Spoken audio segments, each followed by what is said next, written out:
We've completed our executive session. There is nothing to report. I'm calling back into order the public session, and we will now start with the Pledge of Allegiance. And Mr. Trent, could you please lead us? I pledge allegiance to the flag of the United States of America and to the republic for which it stands, one nation, under God, indivisible, with liberty and justice for all.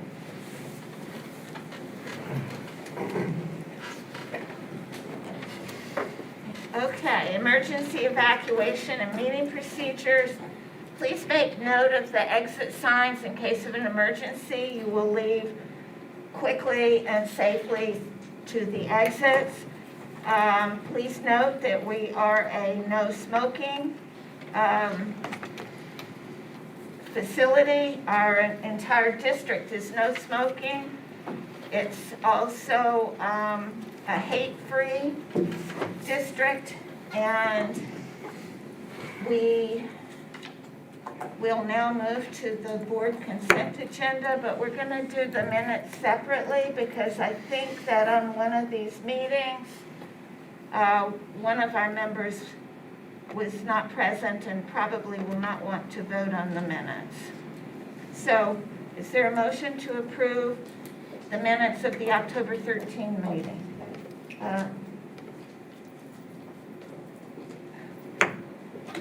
Ms. Arruda. Second. Ms. Felice. Ms. Felice, and no discussion or questions, all in favor? Unanimously approved. The motion to approve the minutes of October 27th. Mr. Trent, Ms. Arruda, and no questions or discussion, all in favor? We have it. The motion is approved with Mr. Piccini not voting. Next, we have approval of items C3 and C4, the claims audit report and the treasurer's report. Is there a motion to approve items C3 and C4? Mr. Trent, second. Mr. Parker, questions or discussion? Seeing none, all in favor? The motion is approved by all 6 members. And now we go to Dr. Gianni for the superintendent's report. Yes, thank you, President Hayes. I have a few items to report. As of yesterday, we have 138 known positive COVID-19 cases that have been reported to the district. Of these 138 reports include 29 faculty staff members and 109 students. And again, I remind the board, I always like to throw this in. These are not current COVID positive. These are cases reported throughout the school year. As of yesterday, the current count of faculty staff in quarantine is 0, I'm happy to report, and our student count is 3, another very low number that I am happy to report to the board. Turning to the New York State weekly testing requirement and looking at the breakdown of employees who have opted out of weekly testing and those that need to be tested, our numbers have increased there. Currently, 79% of our employees have opted out of weekly testing, with 21% opting for weekly testing.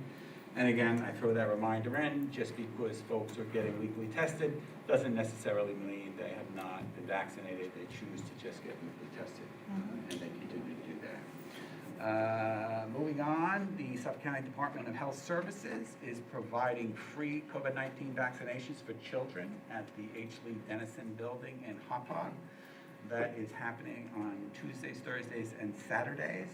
Appointments exclusively for children 5 through 17, and all children must be accompanied by a legal guardian.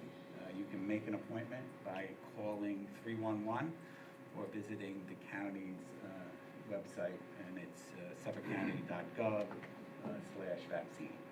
And that information is also on our website as well. The district is conducting a digital equity survey to determine how to best serve students and families in the district. The survey is now available on our parent portal and must be completed prior to viewing information, similar to how we start up the school district with contact information. We're asking parents to complete one survey for each child by December 3rd by logging onto the portal and clicking on each child's ID number. And we thank you in advance for your cooperation in helping us ensure we provide the digital resources to our students that they need in order to succeed. Another item, there's been some concerns expressed regarding inconsistencies in attendance at after-school events, specifically the high school's virtual honor society induction, while performances and athletic events have been in person. The reason the honor society needed to be virtual was simply due to the number of participants and the anticipated number of spectators. With 231 members and 87 new inductees into the National Honor Society, we simply could not hold an in-person event and follow social distancing protocols. And that's why the event needed to be held virtually. On the other hand, our performances and indoor athletic events, where participants do not sit in spectator seating and take up that room, we're able to hold in person because there's more room for spectators and social distancing. And we haven't had any challenges with regard to those in-person events. And we continue to try to move to a more normal, so to speak, as we move along through this pandemic. As promised, we routinely review our efforts to ease protocols and with an eye on getting back to normal. That being said, beginning February, we will give parents the option of in-person or virtual parent-teacher conferences. We saw an increase in attendance when we moved to virtual conferences due to COVID, so we will continue with that choice for parents to finish out the school year so that they have the option of whether they want to go in person or participate virtually. And then I have a couple of updates regarding reopening and some of the things that we're doing and planning to do with physical education lockers, hall lockers, bathrooms, and field trips that I would like to share now. In another move to closer to normal, on Monday, November 29th, we will begin assigning physical education lockers for students' use at the high school and the middle school for physical education. Students will be given the option to either come to class prepared to participate or change in PE clothes in the locker rooms. Masks, of course, will be required while changing the locker rooms. We still believe there are some students that may not want to go into those close proximities, and we will allow the option of doing either. With regard to hall lockers, while we routinely review our efforts to move closer to normal, we're not prepared to assign hall lockers at this time. Our plan is to hold and review again after winter recess, particularly with media reports of an uptick due to indoor gatherings over the holidays. And we are talking about and vetting through some options on how we may be able to do that. So that looks good as long as the numbers stay low. Bathrooms, we are not experiencing any issues regarding bathroom use. In fact, there are no restrictions for bathroom use at the elementary schools. The middle school permits 1 to 2 students in bathrooms at a time and has not experienced issues. The high school permits 1 at a time. However, that practice has been in place for 5 years, well before COVID, and it's simply a result of management issues. Vandalism, vaping issues. It's more prudent to allow the one in and one out inside and inside out. Nothing to do with COVID. And again, there hasn't been any reports of issues. Field trips. Class and small group field trips are permitted. They've been permitted, particularly when they are held outdoors. I don't know if a lot of teachers have been taking advantage of that, particularly since the beginning, and I expect that they will begin to take advantage of it once the weather starts getting warmer. Overnight grade level trips are not occurring.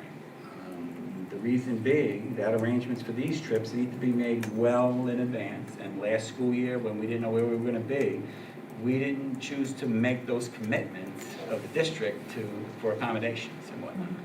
So that's something that we will need to, again, review at the end of the school year to decide whether or not we're going to do for next school year. But large grade level trips are not happening. We are permitting these small group trips to mostly local and outdoor facilities. In fact, I was made aware today of the virtual enterprise is looking to go to a conference on the island that we will be authorizing. And I want the board and obviously the community to understand that our top priority is to keep children, faculty, and staff safe.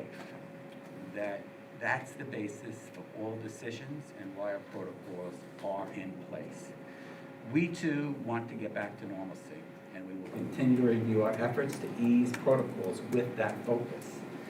It is true that neighboring districts are doing some things a little differently, and that's because all districts have their own unique goals and needs. I just bring to the board's and the community's attention that looking at demographic information from a neighboring district and comparing numbers of quarantines to total numbers of students, our quarantine rate is at 2.2%, while a neighbor is at 7%. So clearly we're doing something right.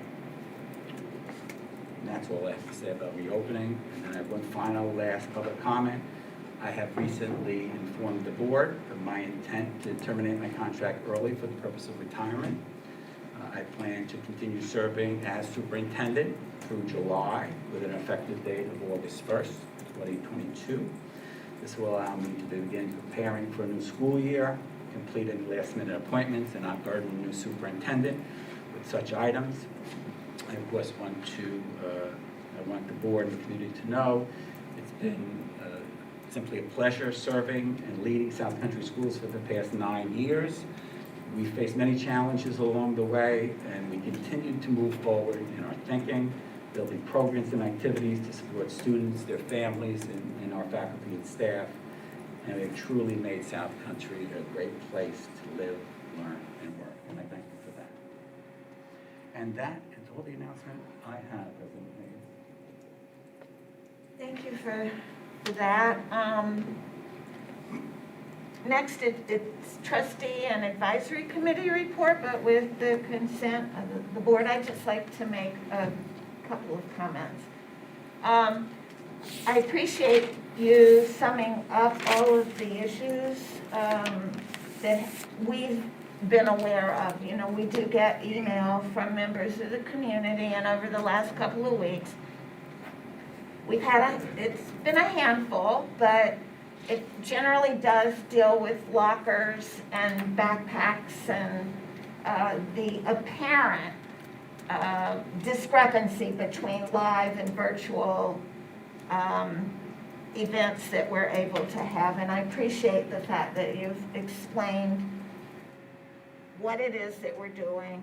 You've also let us know that what you and the entire administration is doing is what the board's wanted to do, which is as we can, keep looking at the situation and making it better. And we appreciate, I appreciate that you've done that. And that tags into your announcement about your upcoming retirement.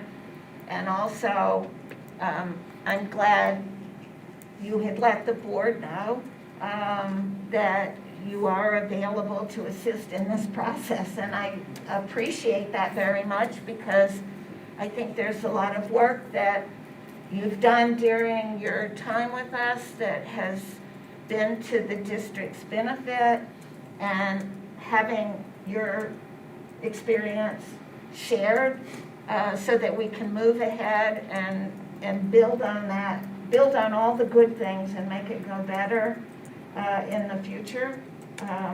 We appreciate very much your assistance in that.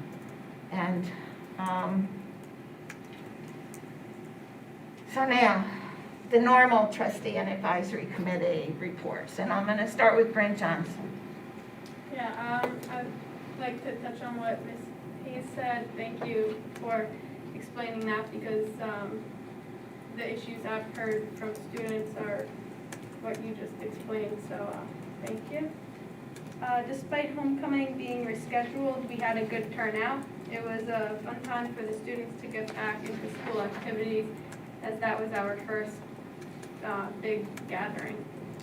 The student council went to elementary schools to teach them about Safe Halloween.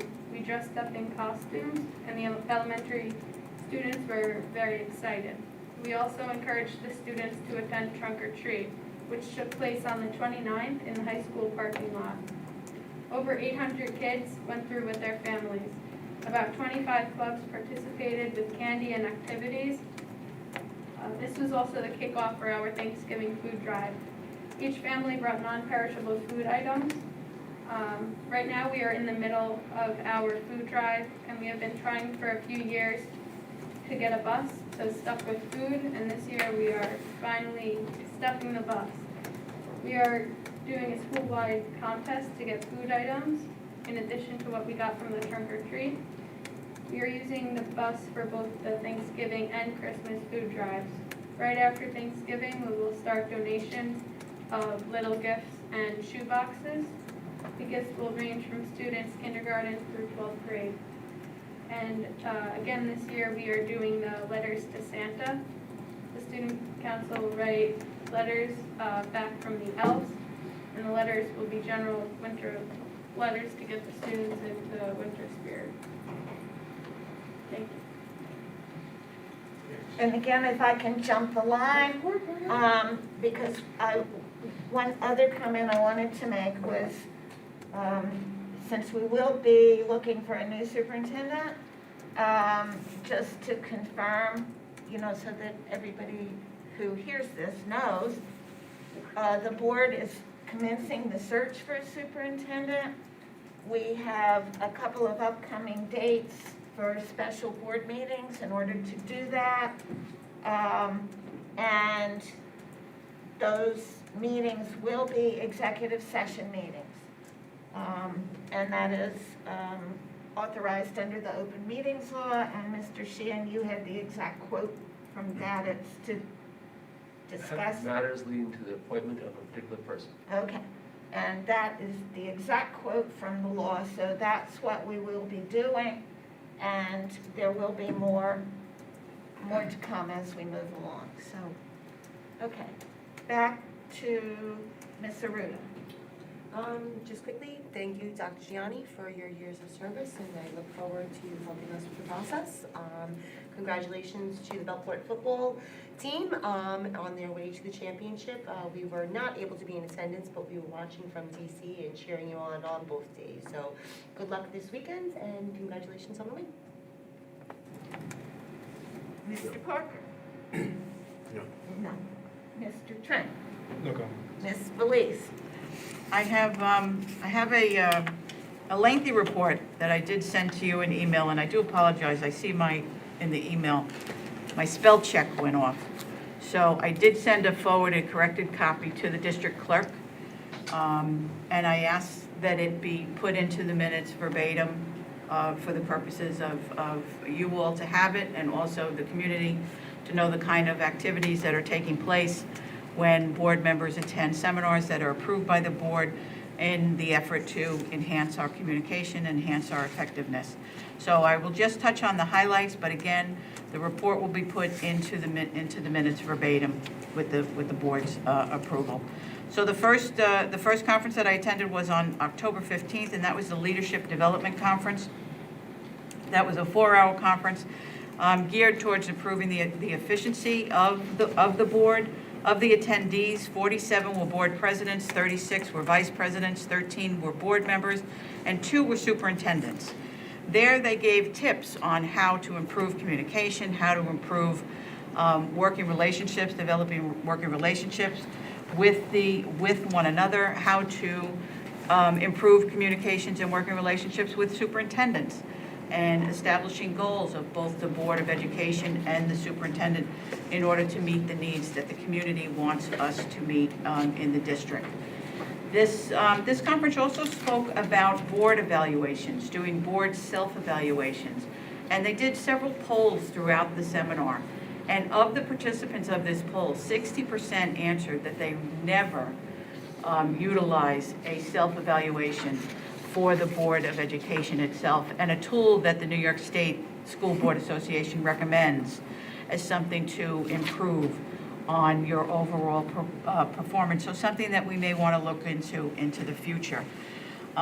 This seminar also reiterated the community's right to ask and receive information, and to make it easier and not as hard to get that information. And I will say I was part of the Board of Education when we made it easier for people to not have to foil environmental testing that we did at one of our intermediate school. Rather than making the community go through the arduous process of FOIL, we simply put the information on the website, and that is something that was being recommended throughout the particular seminar there. So again, they were also looking for ways to enhance feedback to and from the committee by publishing district newsletters, brochures, putting announcements on the website. I know we have a website improvement committee, so we are taking those steps, and I think South Country is ahead of the curve, and certainly using social media in a positive way to connect with the community that we serve. The next seminar that I took was on October 18th, and that was the annual business meeting of the New York State School Board Association. The theme was a champion for every child. There were 276 statewide voting delegates present on the Zoom call. 200 were needed for a quorum, and the meeting finished at 8:30 that night, 8:15 that night, with 219 delegates. Again, just very briefly, because this is a matter that will be discussed in more length at the legislative committee once that's scheduled, but a quote by the Director of the Government Relations, Brian Fessler, was, "If we get public education right, everything will follow. But if we get it wrong, nothing else will matter." Of the 25 original resolutions and 5 late resolutions that were considered for lobbying purposes in the upcoming 21-22 New York State legislative cycle, 17 were adopted for advocacy, the details of which I'll present at the legislative committee once it's scheduled. And then finally, there was a virtual conference on October 25th. This is a conference that's usually held in person. It was supposed to be in New York City this year, but the hotel that was going to host the conference never reopened from COVID. And that was a 4.5-hour seminar. And again, was just reiterating the help that we could get from the State Education Department, from the New York State School Board Association, in how to handle the difficult situations that Board of Educations are seeing in this time of year. And also, it spoke empathetically about diversity, education, and inclusion, DEI, which is a policy, not a curriculum. DEI encourages boards to reflect on its practices and policies in welcoming all students and staff, and to look at the ways in which we can treat our differences as assets, not liabilities, deficiencies, or difficulties. And again, there's going to be much more information coming from both the State Education Department and the New York State School Board Association on this assistance. Again, it went into social emotional well-being and trying to recognize problems before they turn into bigger problems, and different ways that teaching can be enhanced. And actually, something that was discussed last night at the Equity Committee about building blocks, and Ms. Doyle said that the building has to happen brick by brick. And one of the references that was made in this conference was things take time, and change doesn't happen overnight. A reference was made to the building of the Brooklyn Bridge, that it took 3 years before people saw the building, the construction of the Brooklyn Bridge actually take place, because 3 years prior had to be spent under the water line in establishing the structure for the bridge, so the bridge could be built to stand the test of time. And much of what we're doing here in education with the professionals that we have in place also has to go through that process. So that is something, again, that I think South Country is ahead of the curve in addressing the situation and looking for different voices to tell different stories that we haven't heard before. So that's the conclusion on my reports. Again, you'll get the full copy. And I just want to say congratulations to all of our athletes, all of our musicians, all of our performers, the Honor Society inductees, on all the work that they've been doing over the last several months. Every time we turn around, we get a new report of the successes of our students, and certainly to the teachers that and coaches that guide them. And I have a request in to visit with Vern to visit the artist who painted my portrait. So hopefully that'll happen soon, and I'll get to visit the class of Miss Richards, who did such a great job, and I'm looking forward to meeting those artists. And that concludes my report. Thank you, Ms. Hayes. Thank you very much. I too attended the training programs that you've just reported about. And in addition, I had forwarded on the links for the board members so that they can watch the video versions themselves. And I think it's worth each board member reviewing all of these seminars, because everybody's going to get something different out of it and learn something in a new way, and it's something that we can share. So like the highlights that you focused on, they would have been on my list as well. But there were a couple of other things that came out of the training that resonated with me. First of all, I've been on the board now 2.5 years, and it's been a big learning curve. And when I went on the board, we had only one other board member who'd had any board experience for an extended period. We have one board member who was on for the first year, but having good training in place gives a foundation for board members to learn more quickly about what the role of the board is. And so in going to these training programs, one thing that I'm happy to come away with is seeing that on the whole, we're doing pretty well. And you used the word of ahead of the curve on some of these things. We definitely are. You know, in terms of our administration and them, you know, making sure that our students are given top quality academic opportunities, and the fact that we've expanded really student-centered clubs and things like that. We are doing well, in my opinion, based upon what I'm hearing at these training programs. And since we're on a roll and we're building those bricks, I'm looking forward to see what we'll be doing in the future. I also wanted to comment that you mentioned the website improvement committee, and I have noticed improvement on our website. And I think that, you know, the choice of articles and the photos, and it's showcasing things that our students are doing.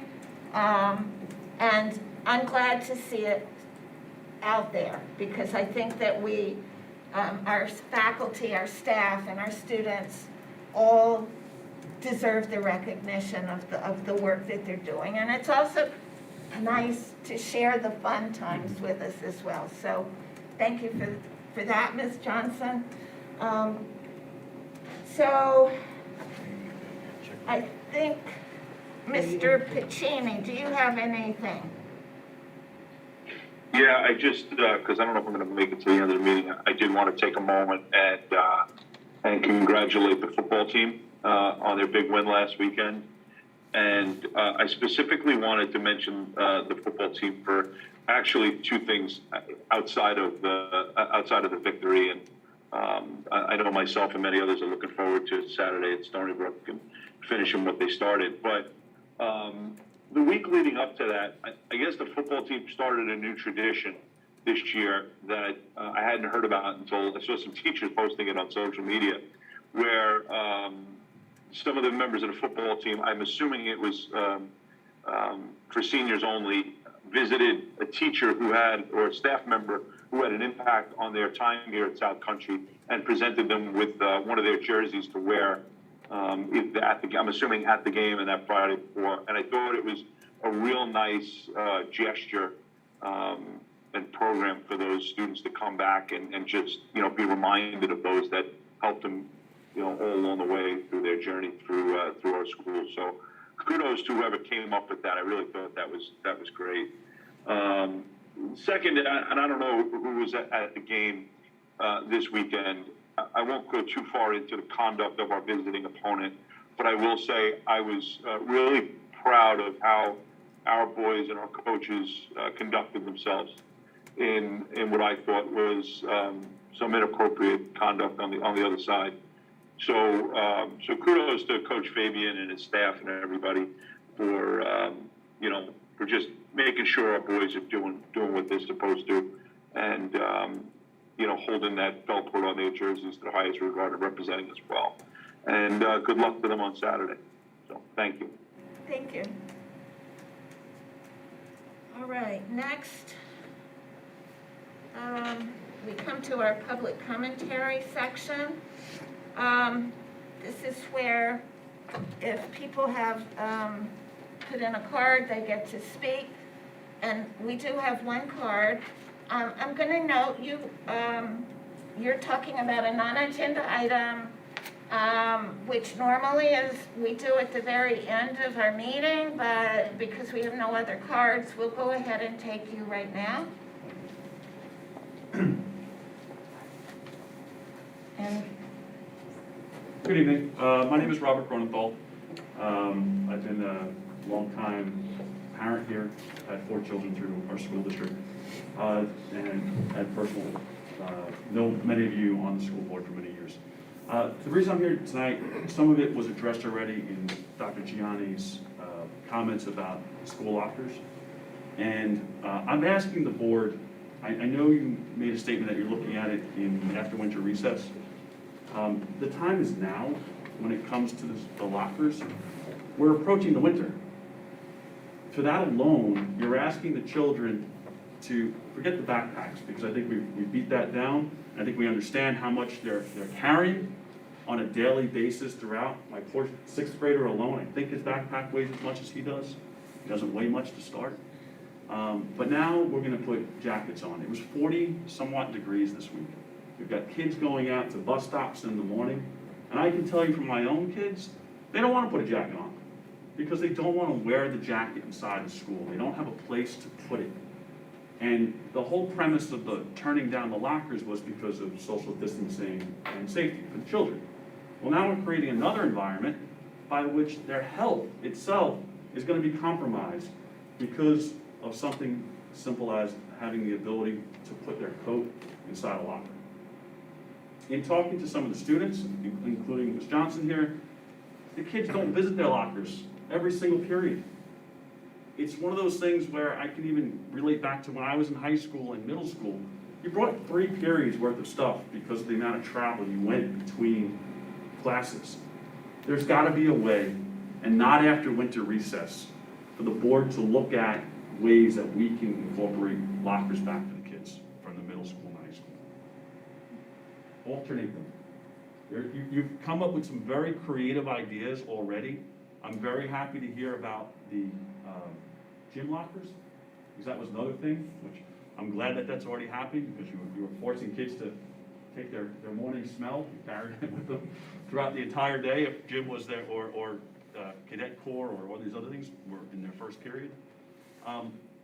But again, I'm asking the board not to wait until winter recess, to have a discussion about it sooner, because it is the health of the kids. We're talking about 5 minutes in between periods. It's really 4 minutes because they get a warning. How much congregation can a student do at a locker, or multiple kids at a locker? Mr. Pacini talked about the football game. Most of you were there or at some point saw it, right? There were probably 1,000 people there, of our community members there, cheering, in close contact, all those things. I don't think a locker is something that should be off the table and be discussed by the time they come back from a winter recess. The time is now to start that and look at that. And whether you alternate periods, whether you separate them, give the kids a choice. I think that's part of what everybody's looking for, is a choice. So I'm asking that it not be considered and brought up prior to winter recess. Thank you. Thank you for your Thank you. comments.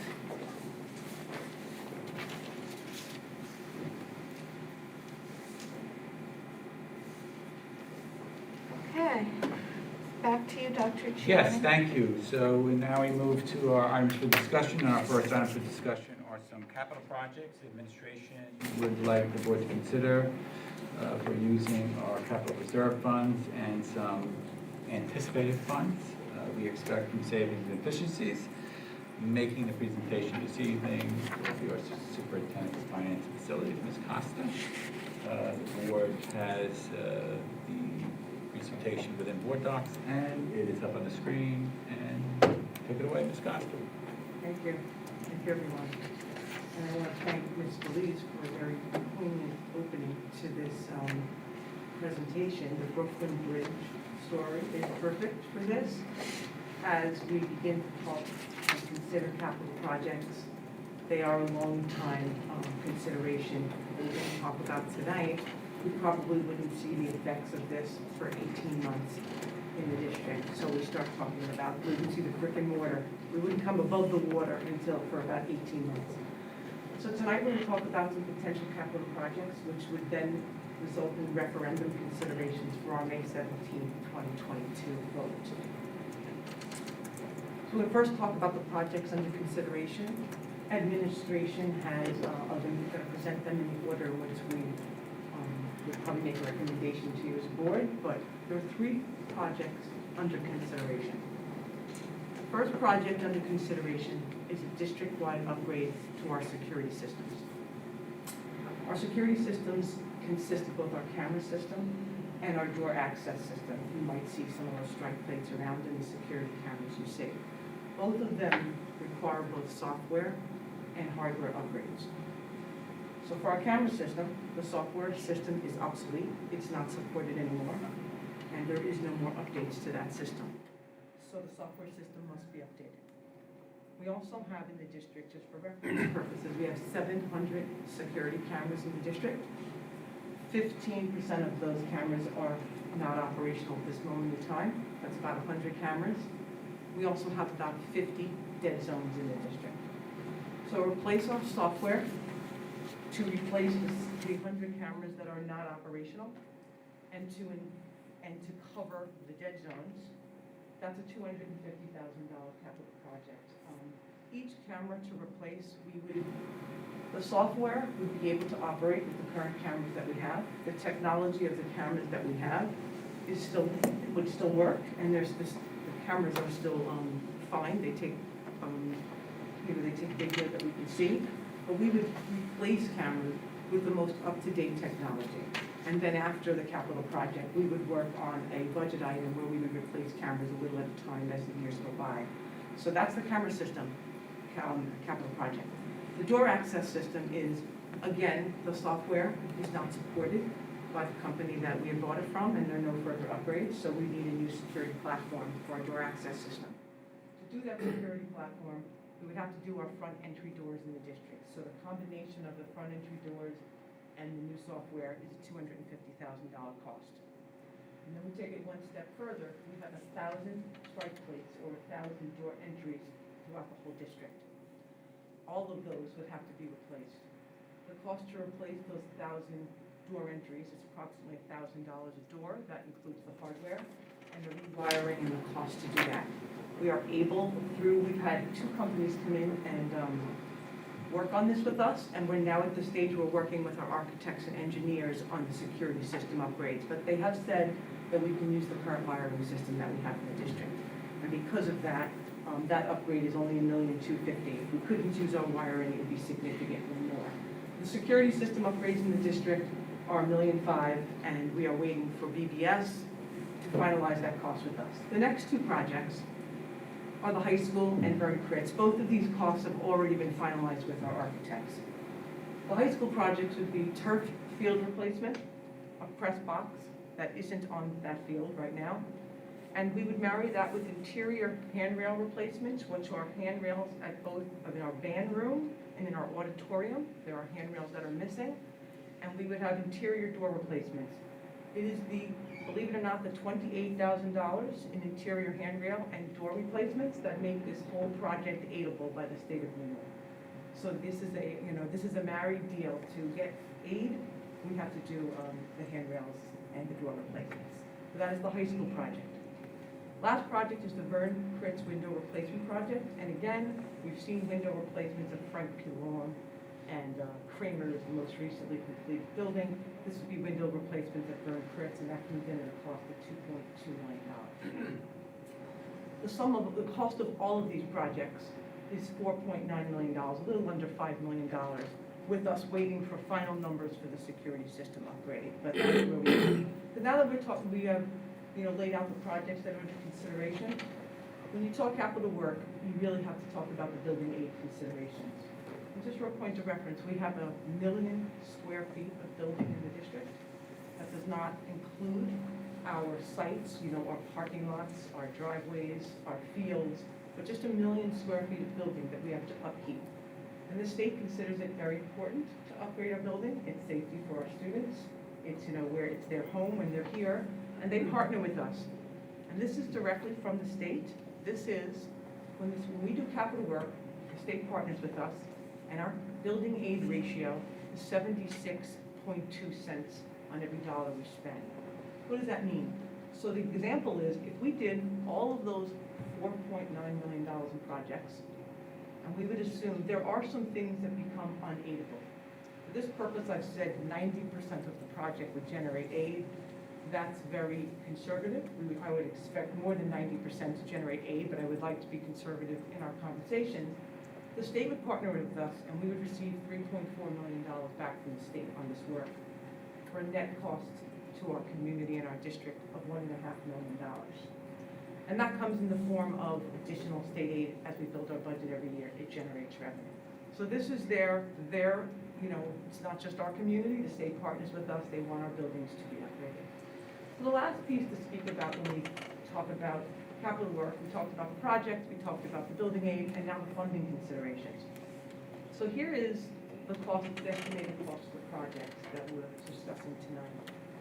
And here is the capital reserve. We have actually squirreled some money away in past years in our district. Our current balance in our capital reserve is $2.3 million. That's as of our last audit, June 30th, 2021. And that leaves us with $2.6 million needed to complete this work. So now we're going to transition in talking about, that's the funding we need, and we're going to talk about where are we in the 21-22 school year in the budget. I'm going to start out just by saying it's very early in the year, in November, to be doing estimates. But like the Brooklyn Bridge, we have to begin speaking early to get to the end of the 18-year month timeline. So we're going to talk about where we think we may be at the end of the year this year. I anticipate that we're going to probably have an $8 to $10 million fund balance at the end of the year. And what that means to us is when we build our budget, we use fund balance of $4 million every year. So we need to, of that $8 to $10 million, we need to replenish that fund balance every year. We also use reserves when we build our budget every year, and we replenish those reserves. So we now have $7 million that we are going to use that money and replenish. That leaves us with somewhere between $1 and $3 million to fund those projects right here that are needed. And that's where we think we'll be at the end of this year. Again, it's very early.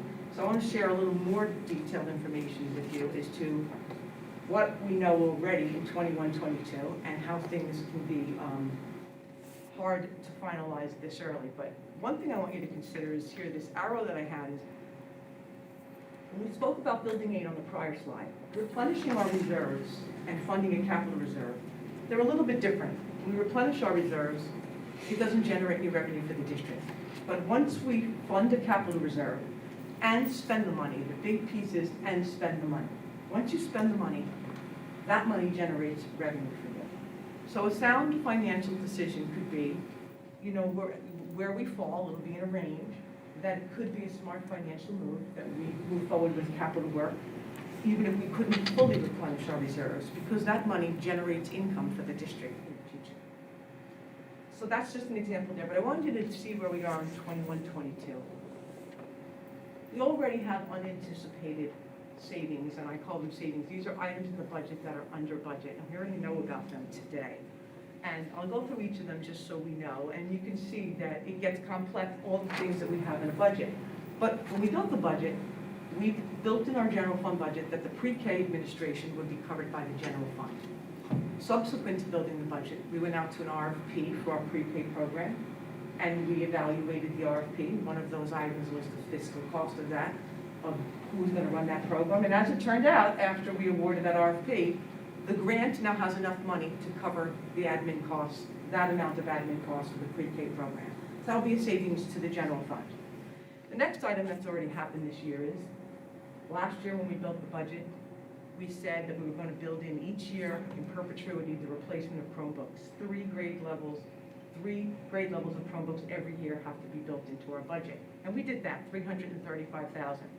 Subsequent to building the budget, the federal government came out with a grant called the Emergency Connectivity Fund Grant. And we applied for that grant, and I'm happy to say, we just got news a couple weeks ago that we were approved for that grant, so they will be covering the cost of our Chromebooks for this year. As a one-time savings, and we will still need Chromebooks in future years, but that's a savings for this year.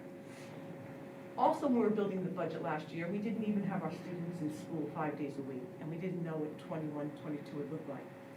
So we sat and we built a budget, and we said, we really need to keep in the after-school program, the before and after care program for our students. We didn't know what 21-22 would look like. As it happened, when we went out for an RFP for our pre-K program, it ended up being the Y proposed that they could run the before and after program for the district. And we moved forward with that, and it's actually working very well. And that actually is a savings to this year's budget. We are not using, BOCES is not running the program, and that is a savings to our budget this year. And we all know what's happening in transportation with all of the driver shortages. Those driver shortages have naturally created runs that are tight. They just don't have the drivers, and that has actually resulted in savings to us because we don't pay for buses that we don't use. So we already have a savings of about $700,000 in transportation as of right now. And the last item is just a small item for the deferral. We had negotiated a deferral with 2 bargaining units in 1920. And when we built the budget, we did not know that we would later settle that deferral with our units. So there's $90,000 built into the budget that we will not need for that deferral. The sum of all those items is over $1.5 million of known savings right now. But just to give you an idea how things fluctuate quickly, I wouldn't be doing justice if I didn't tell you, there's also things in the budget that are always over. And one item to note this year is we made a decision after we built the budget. We built the budget with 5 remote teachers in there.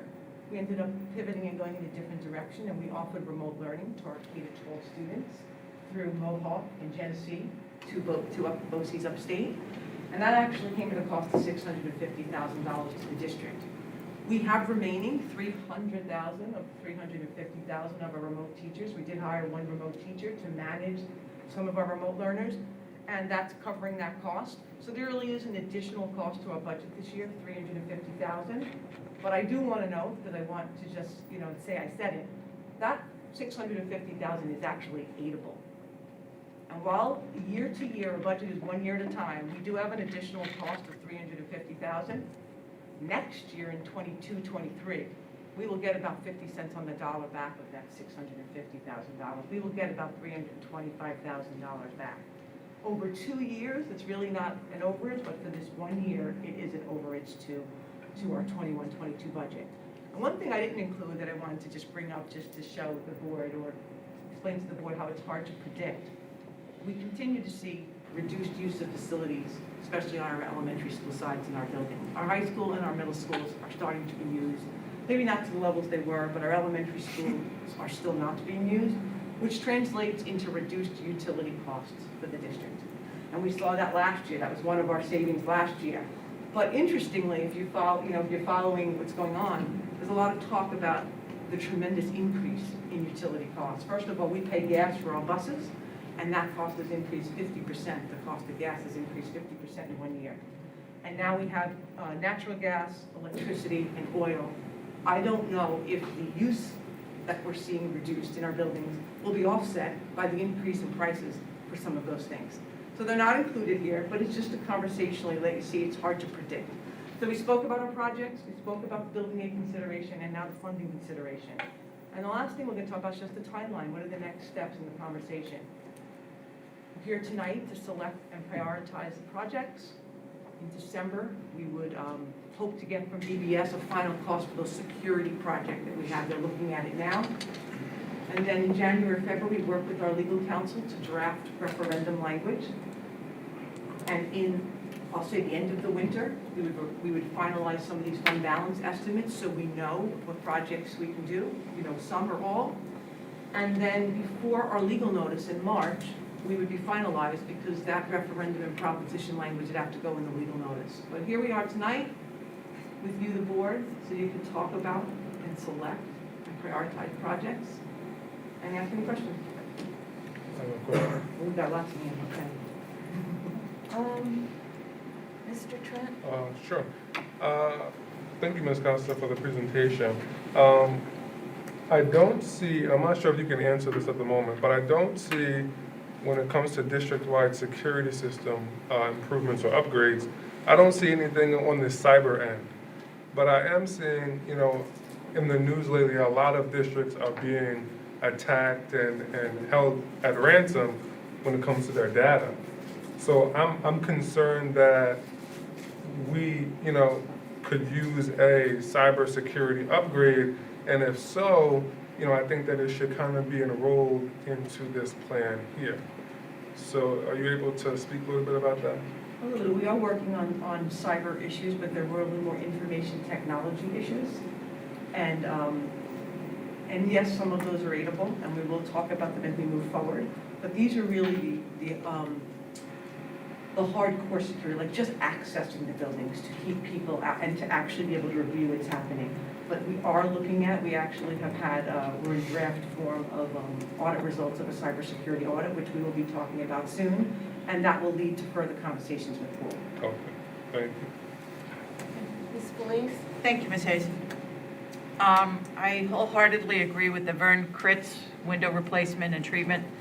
The work that was done at Kramer and at Frank P. Long just made a tremendous improvement on those two buildings. And Critz desperately needs that improvement as well. With respect to the camera system and the door access, when you reference that software and door strikes are no longer supported, it's something that the district-wide residents should know. The burden that's put on school districts when equipment is obsolete. We all see it with our own phones. We buy a new phone, the charger no longer works, and we have to get new chargers for the car, and so the same thing is happening here. We saw it with the Chromebooks and the charging stations, and that new charging stations had to be purchased, and now we're seeing it with our camera upgrades and the door strikes. So there's some costs here that are unavoidable because technology and manufacturers make it so that you have to buy new equipment. Certainly, we want to make sure that our faculty, staff, and students are safe, and so we want to provide the best security that's out there, so that's supported. I'd like to hear more information about the turf field replacement, since we heard so much in the past about, now this is the upper field, not the football field, correct? The current turf field. So the one that, the turf, okay, the only turf field. The only. The only That we have, right? So that's where they play soccer? Soccer. And lacrosse. And lacrosse, okay. And wasn't there discussion that it was even facing the wrong direction for Sunset? Yeah, for football. So is it for football? Okay. So that was my question. Do we want to replace that field? Do we want to relocate that field? So to move the field would be an extensive project and a lot more money. It would eliminate another practice field, and depending upon where you put it, it could eliminate an infield. That's why the decision was there to put it where it is. it's perfectly functional for, and I think I might have mentioned this at a board meeting, for lacrosse, soccer, you know, because the ball tends to stay low and athletes aren't looking up into the sky for the ball, where the football pass, if you're heading in the wrong direction, the sun's coming up, you're not throwing that, okay? So that's why football doesn't play there, unless it's at night. So our recommendation is to just fix the field, because otherwise you're gonna be into, you know, if you try to move it, you're gonna lose something else. And this is a repair. If you also move it, then you gotta deal with all the spectator stands around it and the fencing. It would just get too. So of these 3 items, are we to choose out of these 3, or is it something we're looking to do all of them? We believe by the end of the year, we'll be able to do all of them. All of them, okay. Administration prioritized them in the order that you see. However, it's obviously the board's decision whether or not they want to do one or more or all, or even change that priority. Okay. I think that's all I have for now. Could you just comment about the press box and why that would be a benefit on a field that is used mainly by soccer and lacrosse? And Just, sure. could you comment about the press box needs over there? Sure, so there is no press box there. So obviously the press box provides protection for the folks that are keeping score and announcing the game. Lacrosse definitely plays in rain. Soccer generally plays in rain.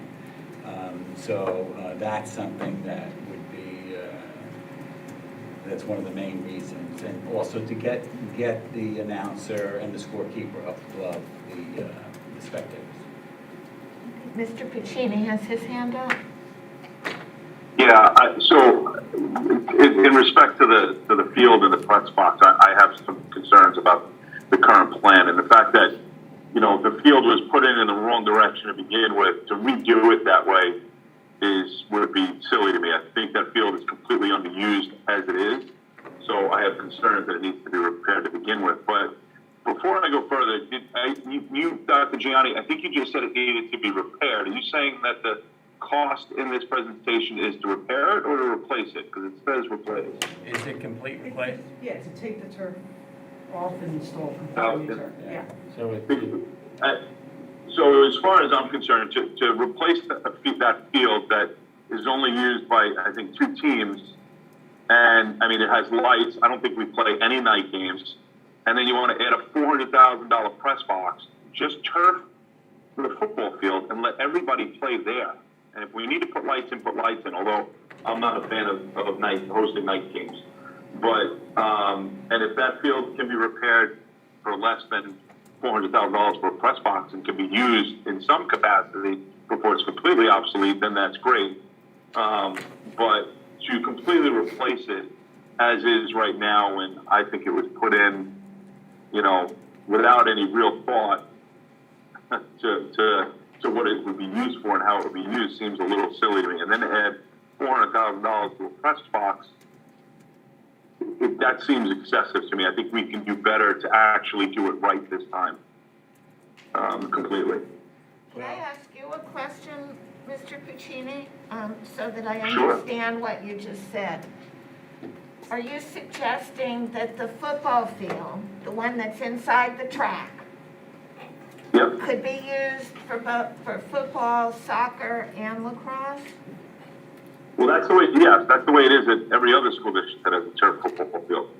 That was the justification years ago for putting in, you know, turf field. Everybody can play on it. It's less maintenance. It'll last longer. All those different things. And you know, we put that turf field in that only the soccer and lacrosse teams utilize.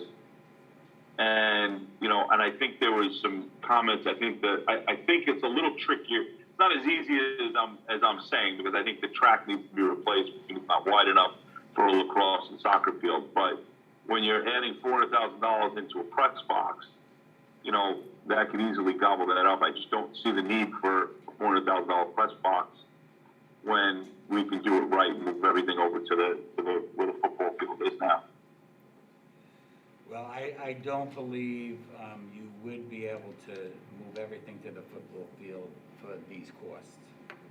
You mentioned the track, that's accurate. Not to mention you don't have the base or the drainage in place. That has to be built in, that's already there in the turf field. And the turf field's utilized by 4 teams regularly. Not to mention the middle school coming up occasionally to use it as well. And football does occasionally go on for a night game and other activities that are used.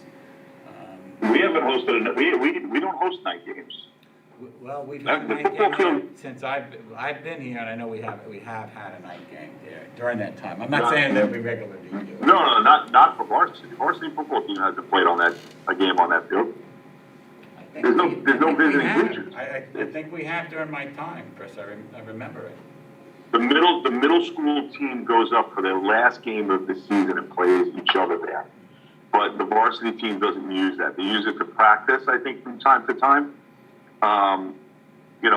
Listen, I get your point, but again, to just redo something that probably wasn't done right the first time, to do it again and saddle ourselves with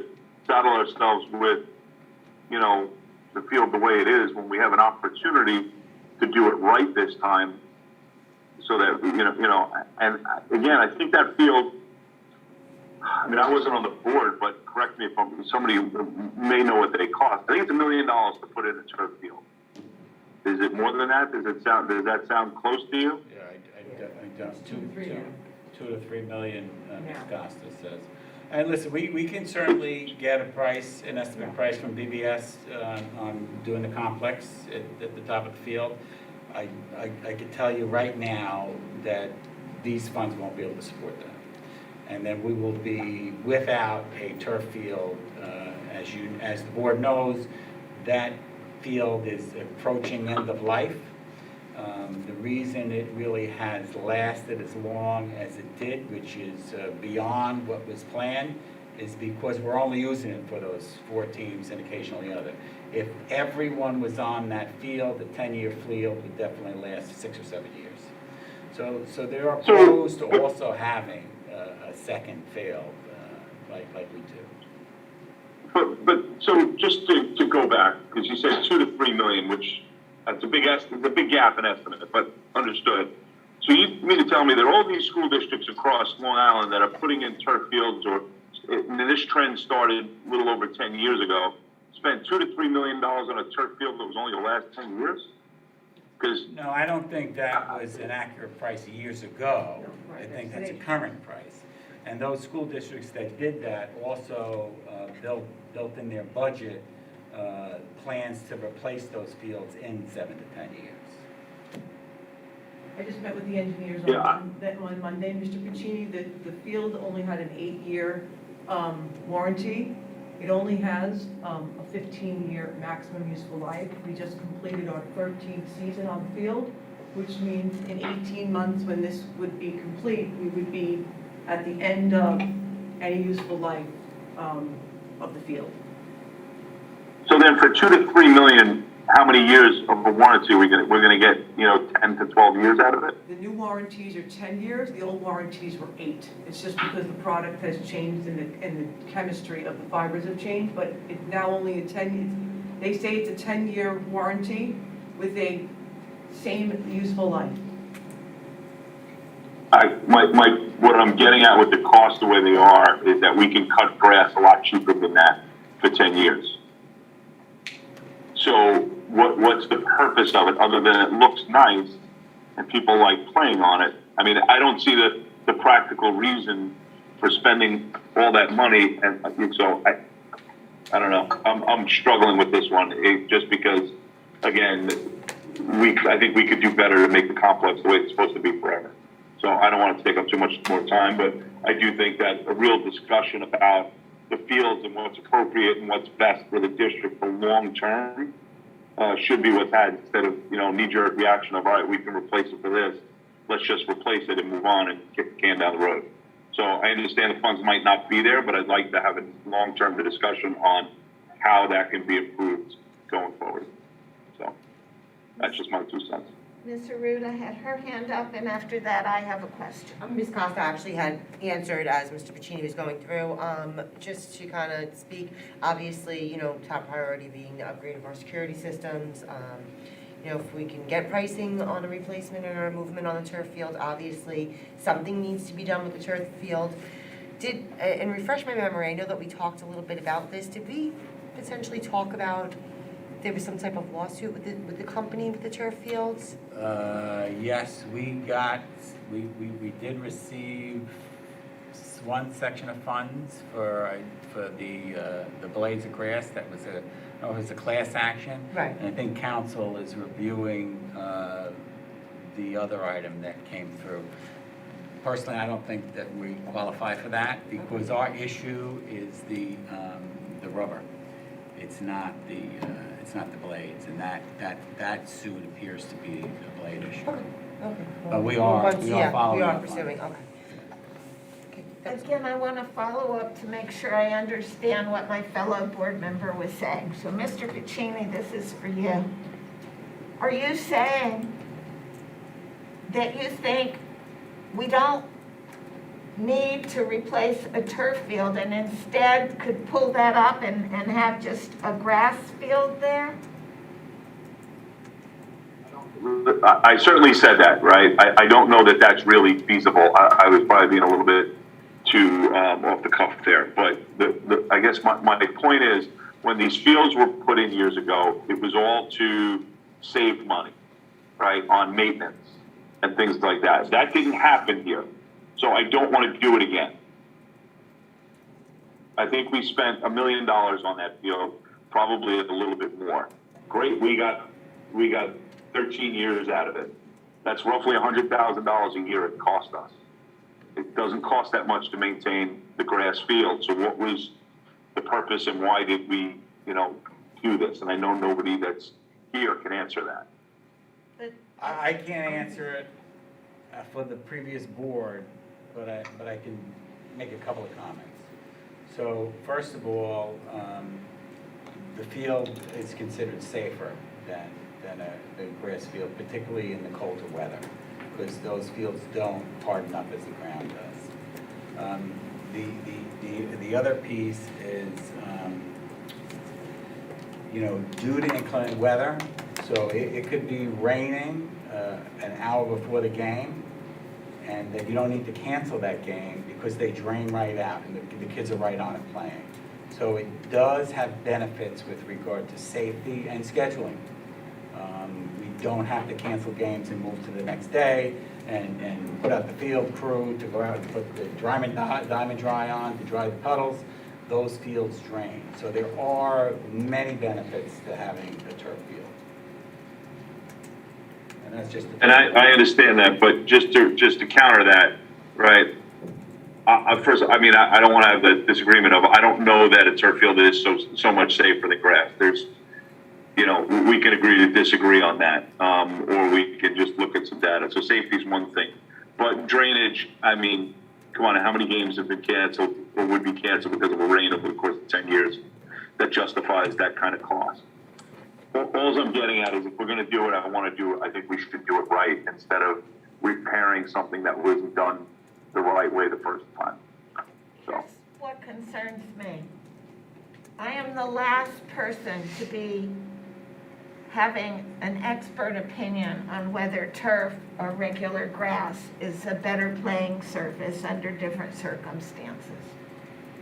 I don't have that expertise. And from what I'm hearing from the comments and also from the presentation, it's a lot of money in order to upgrade these things and also to maintain them. Have we done a thorough evaluation of an overall plan of what we need for our sports complex and how to maximize what we have at the least cost? As opposed to dealing with things,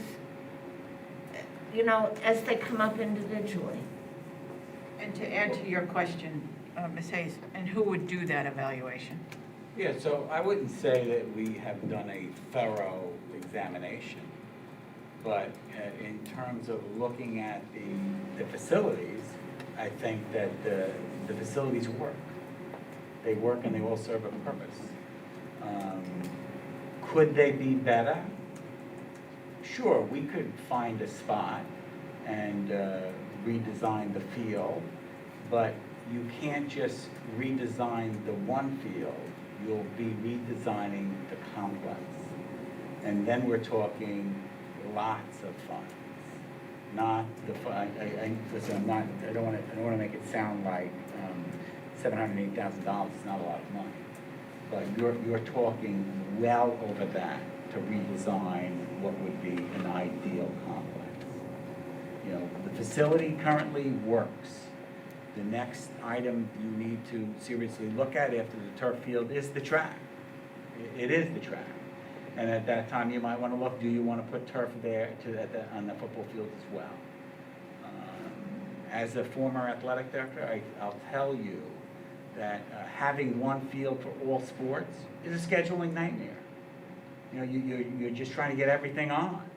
You know, there are days, particularly in the spring, that we have 4 and 5 contests a day. So now, if you're not utilizing the fields on those contests, you have to schedule those games. So you'll be on that field every single day and all hours. So what we have works. Is it ideal for a perfect situation? No, but it works well for us. I think it makes a lot of sense to simply fix the turf field, improve it with a press box, so it'll be more of a game-like field for soccer and lacrosse as well. We can certainly, first of all, we don't need a decision from the board tonight. This is the beginning of the conversation on administration's thoughts with regard to the capital reserve fund. We can certainly go back and get prices on what turfing the football field will look like. That I think would be relatively easy with our architects. A redesign is not happening quickly, and quite honestly, it would be ridiculous to try to redesign your complex because it would just be too financially out there. But we can certainly take a look at the football field and what that may cost. We could even look at what it might cost to put grass on the turf field if the board chooses to do that, but that would not be administration's recommendation. May I ask a Yes. follow-up question?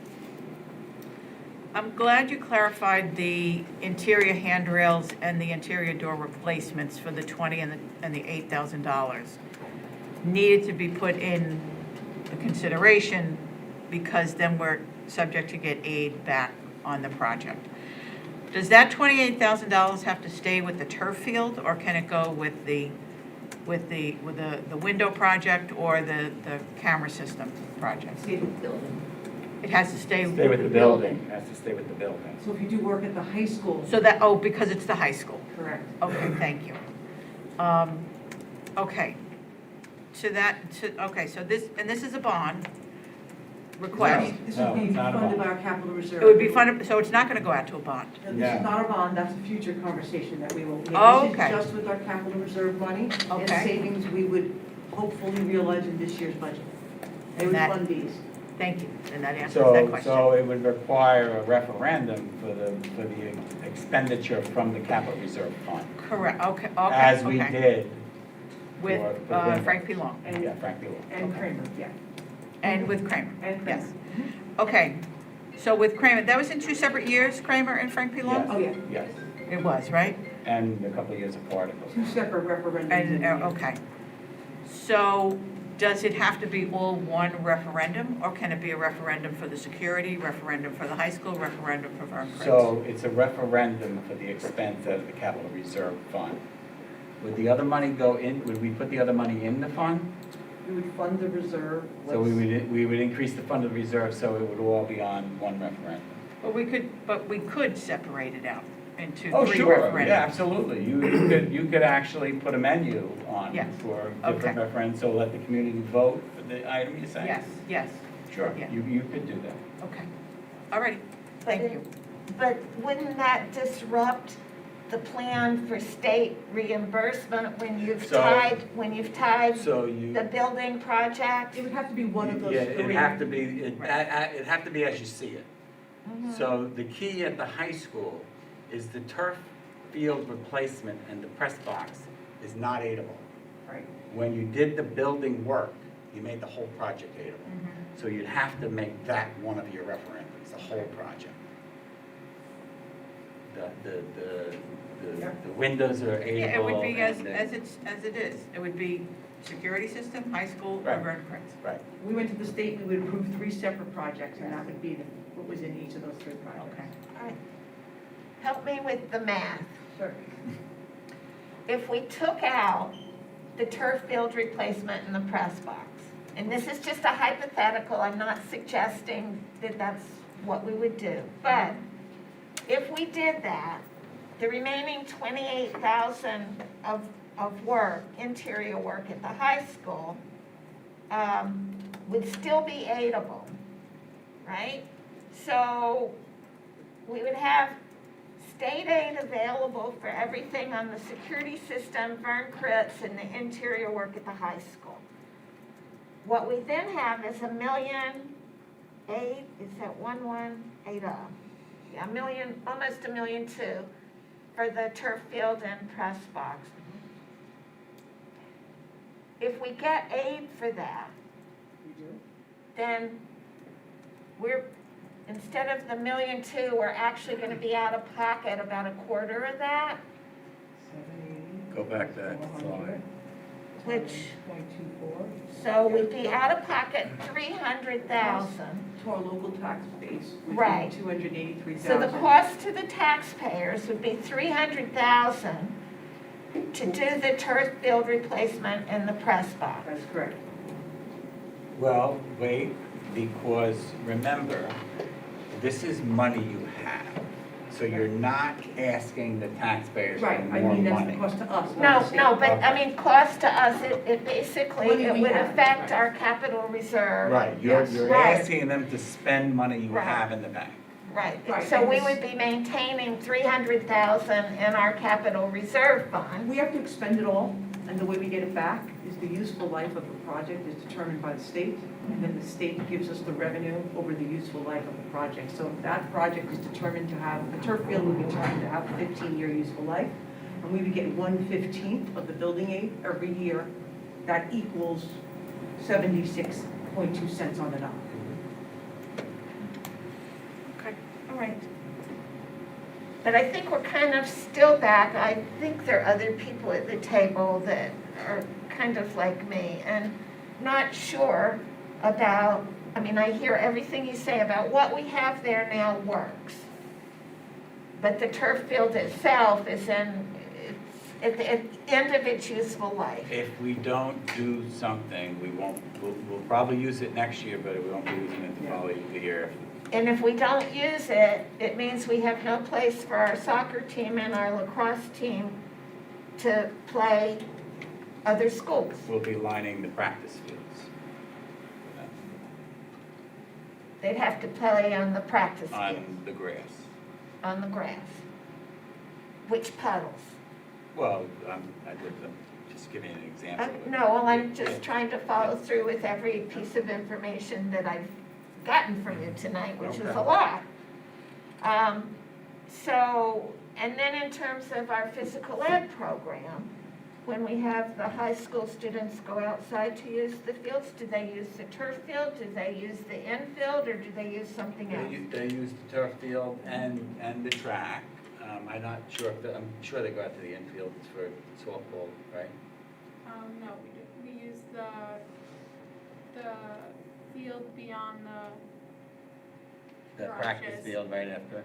yeah, not the practice field right after the turf, the one to the left of that. Well, you utilize the turf field a lot. Yeah, I'd say whenever we're outside of class is always on the turf field. So that gets a lot of use, that area gets a lot of use. Yeah. So then the question is, what is the best surface there? And what you're saying is your recommendation is the best surface would be turf. And the way to get it is, Vern, what What surface do you prefer playing on? Turf. As a lacrosse player, like, it's easier to get the ground ball if it's on turf rather than the bumpy grass. How about traction The footing? lines are also more visible. I mean, right now, with the condition the turf is in, I'd rather play on the grass. It's harder than the grass, even if it's frozen probably.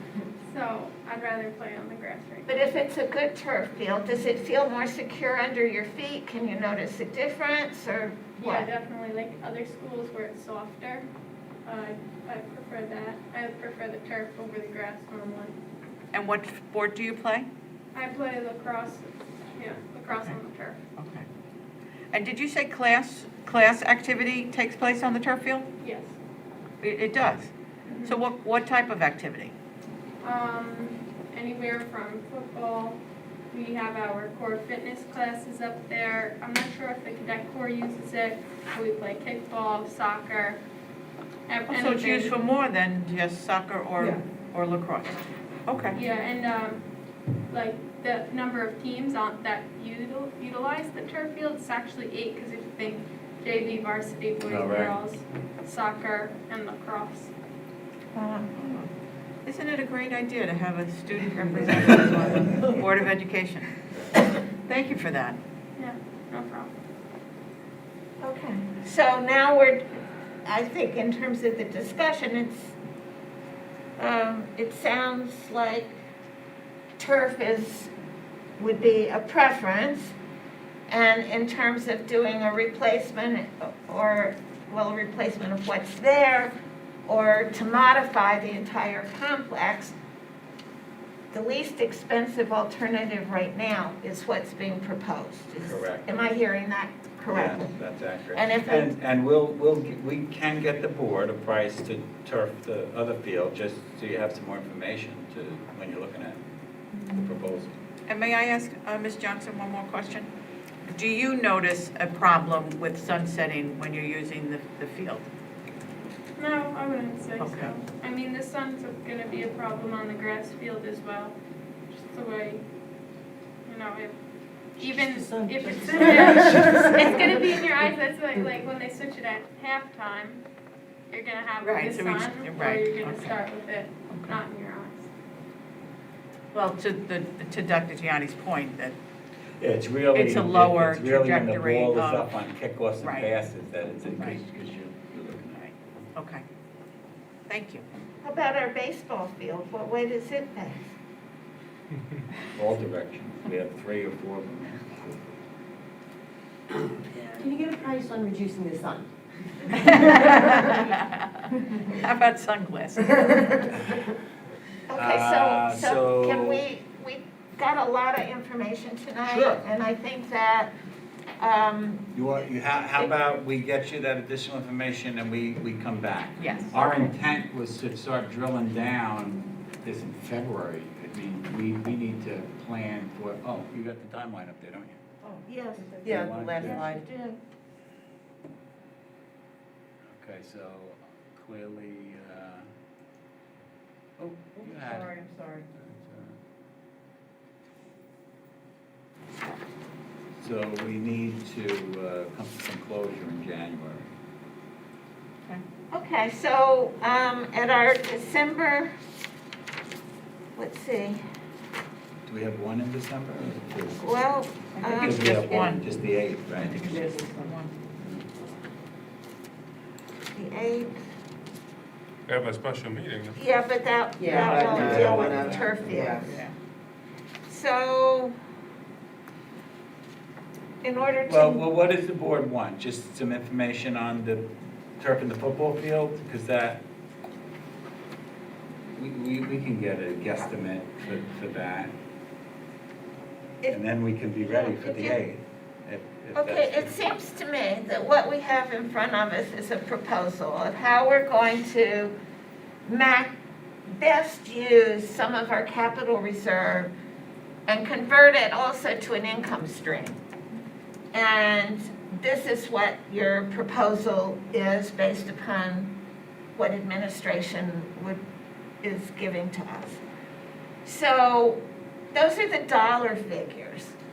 Within that, depending on the information that you come back to us with, you know, about turf fields, grass fields, etc., can we move the money around within it and still have the generalized plan that you've come up with?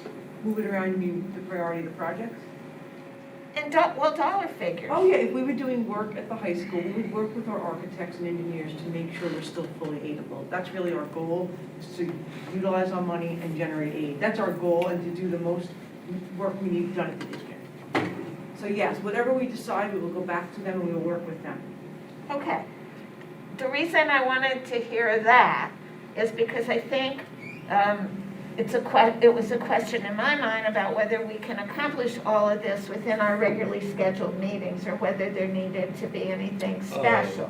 Yeah, no, So, no, I don't, at this point, I think we can tag it into December 8th. okay. And we can get you some additional information, and I think, I also think the thought of putting 3 referendums up is a good idea. Let the community decide if they want to spend the money. Or rather, let the community decide how we're going to spend the money they already authorized us to have in this capital reserve. Yes. Okay, so we'll shoot for December 8th with the goal of bringing some information back to cost of turfing the current grass football field. Correct? Any more? Well, and also unturfing And the, unturfing. That'll be, I think that's gonna be a challenge, but we'll go for that. well, I mean, you can't leave it over there in its current, in the deteriorating condition that it's gonna critically be in another couple years. Well, And I still be able to think, use it. I'm hoping that once the board sees the cost of doing the football field, you'll see the value of administration's recommendation. That won't hurt, because if you can convince us, I think that, you know, our student population and parent population and sports enthusiasts will be glad to see that as well.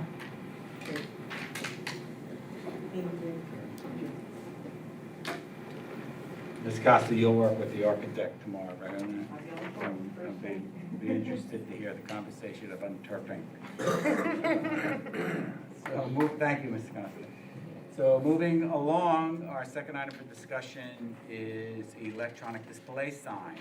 Prior to opening a school, the board asked administration to look into the cost of electronic display signage for our schools. I recently provided some detail through Ms. Costa and pricing on the electronic display boards. We do many facility improvements at the end of each school year through facilities budget and their funds. Some funds are planned for and some are realized from services not rendered.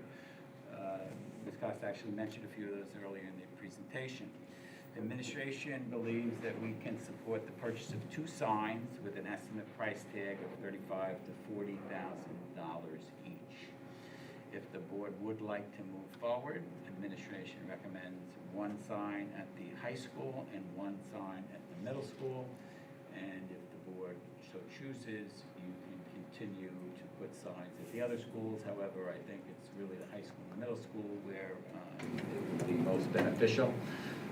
And the signs could obviously be used for school announcements, community announcements, recognitions of students and staff, et cetera, et cetera.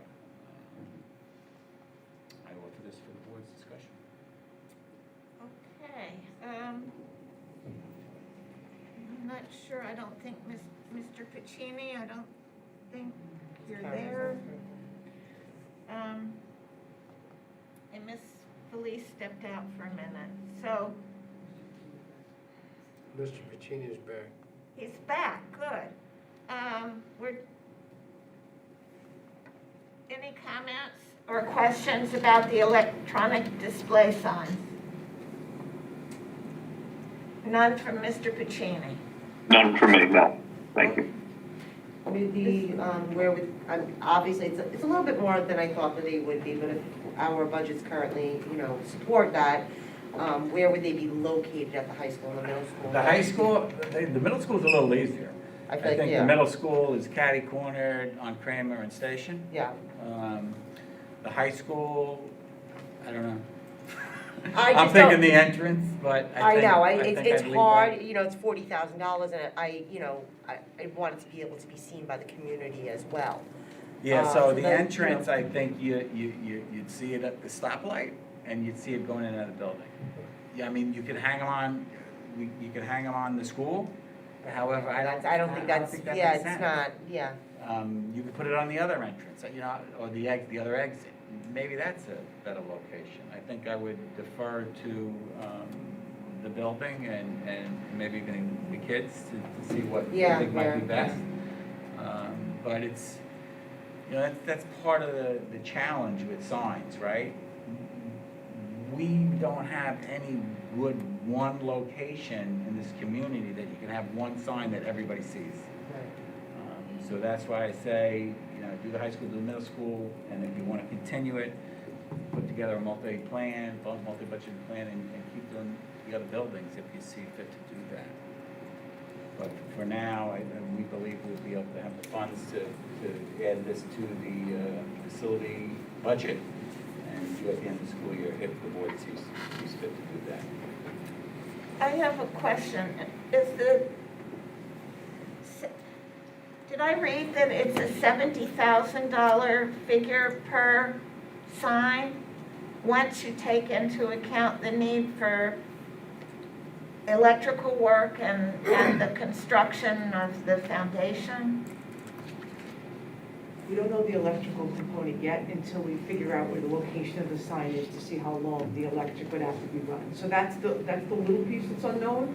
But given that, we still estimate that each sign would be about $35,000 to $40,000 all in. And that based on, you might have noticed the pictures that were attached. There is the brick mounting, there is the steel mounting. The brick is a little more expensive than the steel, not by much. But whatever was desired will change that price a little bit. So just ballparking right now, you're saying it's about 40 plus the electrical work. We think that encompasses the electric work. All right, so about 40 plus or minus. Yep. And this suggestion is for 2 signs. We have 7 buildings. If we did all 7, that would be close to $300,000. Am I doing the arithmetic correctly? Yes. Yeah, okay. But right now, this is limited to just a proposal for high school and middle school. So then the question is this improving things for the benefit of our students and our community? And I would like to hear what my other board members have to say about it, because I'm torn on this one. I don't know that it's going to give more information to people. I don't know that it's going to make it easier for people to know that we have a board meeting. I'm not yet convinced that it's a real benefit to what we're doing in terms of educating our kids and all of that. So I'm asking for some help here from my other board members so that I can hear their perspectives. Mr. Trent. So I, had those same thoughts until I met with Ms. Costa yesterday. I asked her some questions. And I would be comfortable with a sign at the middle school, 1 sign this year, particularly because the money is coming from an area where it's kind of like savings, so it's not like a reoccurring expense. And if, we don't spend it, it would be spent on sidewalks or, something of the sort. So I think that this, gives us an opportunity to really highlight our students, the ones, who are, deserving to be highlighted. And I think that this, in the grand scheme of things, when you look at the entire budget, 1 sign, $30,000, $40,000, is not an astronomical expense. and the reoccurring expense, is minimal at best. So, I would be in favor of one sign at the middle school this year for those reasons.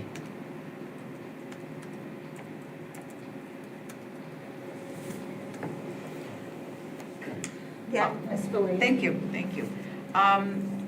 The inquiry to the signs, I had originally made, because I was driving through other districts and I saw these signs, and I thought they were attractive, I thought they were well placed and sent a message to the community, and it was about when a Board of Education meeting was. Now that we have the prices, it does give us reason to pause. But I would want to reach out to other signs that we have seen in the area and other districts to see what they did and how they did it. There's two in the district that we see right now. One is at the ambulance on Station Road, and one is with the Hagerman Fire Department on Dutton Avenue.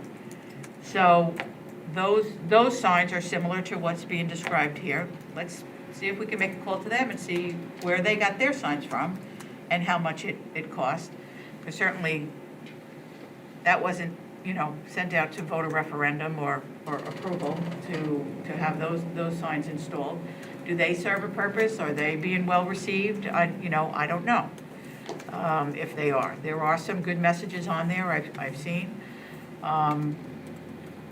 I would be cautious of the Village of Belport. Are there sign placement requirements and permitting that is necessary, which would encompass the middle school?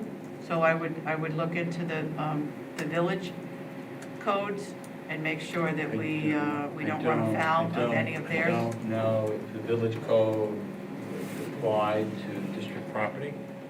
I would, looking at council, but that's not to say So you want to just do something. Yeah, because you can't. I would say we certainly should look before we move in that direction.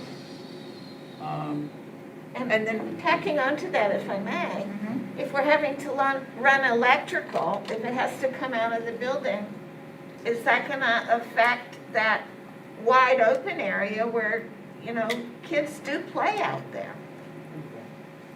So it wouldn't be a problem. Underground. And if we get to the point where we find that it is recommended to do it, I would look to have the sign match the building it's in front of. So, I would lean towards brick, but those are my initial thoughts. We're still in the investigative stage. Just real quickly, I do tend to agree with Mr. Trent in terms of the high school. I don't know how much that sign would be utilized, especially even as a parent, dropping off and picking up. I don't know how much, one, you're dropping off at 6:30 in the morning, you're barely, getting the sleep out of your eye. And then, you have electronic signs, like, do you feel the students use them inside the buildings? The TVs? Yes. Yeah, we have them in the cafeterias. feel like- I think that, yeah, they're used, especially the ones in the hallway. It's right in front of you. So they're you read getting, the it, students yeah. are getting the information from Yeah, there. so for Spirit Week, we put messages up there, and I think that definitely helped spread it. And, if this money wasn't used for signs, it would be used for things inside the buildings, Christine? Or outside the building. Or outside the buildings? Whatever, work that needs to be done. I personally, as much as I enjoy the signs, I do feel as though, I don't necessarily know I wanna spend the money on the signs right now. I mean, I know I've been into Frank P. Long before, and I've seen the curtain, I'd love to see that go towards fixing the curtain inside of Frank P. Long, or as beautiful as they are and as attractive as they are, I just don't know that this would be the time, right? That's just my own personal opinion, to spend almost $80,000, if not more, for two electronic signs I'm at gonna 2 locations. suggest we take a break in our discussion, Sure. and I'm sorry to interrupt it, because I like having Yeah, the absolutely. exchange of information. But on our agenda, if we go down, there was one really great item. Well, there are a number of great items, but this one, it has to do with the fall grants from the South Country Education Foundation. And with your permission, I'd like to do this out of order because we have a guest in the audience and it's getting late and we'd like to take care of this. So I think we'll just do item, this is on the board consent The agenda. administration recommends item I-30 on the business consent agenda. Okay, is there a motion to approve item I-30 on the business consent? That's Ms. Felice, second Mr. Parker. Questions, discussion, seeing none, all in favor? Acceptance of this grant is approved. And now, we want to offer thanks to our South Country Education Foundation representative who's in the audience. And did you have some words that you wanted to say, Ms. Sanazi? No, we just want to be present, and because we like to get out the emails to the teachers so they can get started on their grants, and if anyone had any questions, we would answer them. But we're pleased we didn't get as many grant requests this fall, but everything's different with COVID and the hybrid grants and things. So we're going to run a second grant cycle in the winter now because we didn't have as many this fall. We have the money to spend, we have to spend it each time. So we will do a second grant cycle starting in January. Good. We've got some good ideas, and we're looking forward to having new ideas recycled. I just wanted to comment to you that in looking at the various grants that you've approved, they're very innovative. And I think that, you know, the work that the Education Foundation has done to enhance the learning opportunities for our kids, it's been without value. You know, we can't put a dollar figure on how important it's been.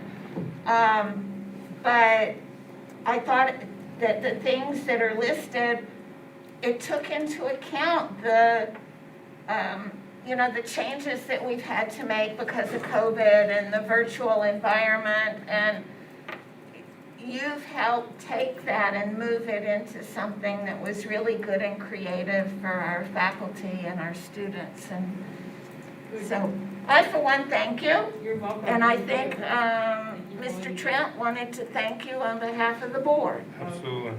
Well, Thank you very much. Appreciate it. Thank you. We enjoy doing it. And thank you for holding such a wonderful event each year. Many of us attend. I know, we're And really pleased. it's a fabulous event. If anyone in the community has never been, you really should partake in it because you run a wonderful, wonderful event. Thank And we you. thank you so much. We get a lot of support from the community, a lot, which is great. Thank you. Thank you you. for being here. Thank you, everyone. Make it easy. So now we're back to lighted display signs, and I think Ms. Aruda, Yeah, no, I just basically, I just don't know if now is the time for them, as beautiful as they are. I'd like to maybe see some of the money go towards repairs or things along those lines. I love the idea, but with the cost and now that we're having the open discussion, I'm a little reluctant. And there is something else we could do if we find that we want to advertise when our board meetings take place. We could have the signs made with the steel stakes and just put them in front of each school when we're having a board meeting with the interchangeable dates. I mean, that would certainly would accomplish, the goal of, and making sure people are aware of the meetings. But I do think that our community is savvy enough to watch our website, and they do know when the meetings are, so. So it was worth looking into. Absolutely. the other thing is, in my mind, if it's just to raise awareness about our meetings, we agree on the schedule at the beginning of every year, and it's there, it's on our website. It's not like the meetings are arbitrarily scheduled. Once in a while, we'll have a special meeting, but the official notice will go out. Right. So, again, that's why I said earlier, I'm torn. I don't know that I think it's going to give us a real benefit. So, I would like if the district could reach out to those, to the fire district and to the ambulance district and see where they got theirs from and if we could find out how much theirs costs. That's all. did I see your hand? Yeah, I just wanted to mention that on the corner of the middle school, there is like a billboard display that is often blank. So, that's an opportunity there where we Yeah. could, put some things up, and it's unfortunately been underutilized. But if we could, start to post up some things on that, I think that would help get, Yeah, and if we look in that direction, I know there, like local signage companies, that they can do really remarkable things now with the magnetic materials that would, I would think, make it relatively easy to swap out dates or information that you wanted to put up. So, Is there a way you can just- So when we often talk about, recurring costs, right? So somebody's gotta do that work. mhm. So if you're gonna, number one, this is my personal opinion, maybe it's just me. I think those signs are a little tacky, right? What, the Well, the self-help signs ones? where you slide in the letters and, No, I'm not talking about those. or in the magnet stuff, if you're gonna do it right. Don't have to tag a worker to going outside and changing it, because what'll happen then is it just won't get done in a timely fashion. When you put in a digital sign, if the board chooses to do that, you do it from a computer and it's done. It can be done on an automated basis, so it automatically changes itself. So, to me, if you're gonna do it right. Or just don't do it all. Okay, that's a But that's point. my opinion. No, but I'm glad you said that because that's not how I was looking at it, and you've given me another perspective, which is the new age of electronics and all of that. And I can see why that's a benefit, especially if we don't want to be burdening our staff hours to do repetitious type work. And I agree with Ms. Felice, I think our website serves the purpose and we finally got the community looking at it often and frequently, which is great. To me, the signage serves another purpose, right? It's not about board meetings, although you do list activities. It's also a place of celebration where you put announcements, you celebrate activities, you celebrate students, you celebrate staff, and it becomes a focal point that people want to look at. So that's why I would look at doing it if that's what the board wants to do. I wouldn't say focused on it's about when the next meeting is, because that's not the purpose you want to serve. I wish you'd started your presentation. With that, I do too. All right, we continue. So we'll get more information about that. You want to get too. more? You want me to bring that back December 8th? Yeah, bring that back, because it has to do with spending money, and I think we're a little overspent right here on that, Okay. so. The next item for discussion is traffic, that Frank P. Long, and I'm going to turn this over to Mr. Trent, who I believe wrote to me, and maybe the whole board, and I responded, but I know he wanted to have a discussion with the board and in public. Mr. Trent? Yes, I'm sorry, I do have a really bad headache, but I wanted to ask the board if they would be willing to draft a letter to the town just to request a speed bump be placed in the street between Frank P. Long and Help Suffolk to stop or reduce individual speeding back and forth on the road. I asked that because I personally drive by that street, probably every day, if not every other day. And I do see speeding up and down that road. And as that area or that school is designed, that is the main road in and out. And parents often park on the left and the right of it to drop off and pick up their students. And there is a lot of workers from that school that also share the road with the cars. So, I'm simply asking that the board, draft a letter to the town, just requesting a speed bump, somewhere in that road. I'm not opposed to that, but I don't necessarily know that the town, I think there's certain requirements that have to go in for a speed bump. I know that the civic association that I'm a part of, that was some of the things in the discussions. But I don't think it's as easy as just simply drafting a letter. I think there's a lot more that would go into it. I don't have all of the details. I don't know if anybody else has a little bit more information. But I'm pretty positive there's quite a few requirements in order for a speed bump to just be placed in. Yeah, the town will do a traffic study. Yeah. To determine the need or whatnot. And they may determine that a speed bump is not needed. But I would like to have the discussion to get that ball rolling now before something happens where we're like, well, we wish we could have done something before this happened. So, I don't think there's any cost to the district with just sending a letter. And they may determine that a speed bump is not needed. But I just wanted to do something from what I observe and from, people that I've talked to try and prevent a catastrophe. Felice? I don't recall, is the area in front of the school zoned a school district for 15 miles an hour? It is, it's 20 miles an hour. 20 miles an hour? Yeah. And that's clearly posted? Yeah, The sign, the electronic signs that are on Dutton Avenue for in front of Vern Critz, when you're approaching the school, that tell you if you're over the speed limit, I think are very effective. And so maybe we could make a request that those signs be installed in front of that school.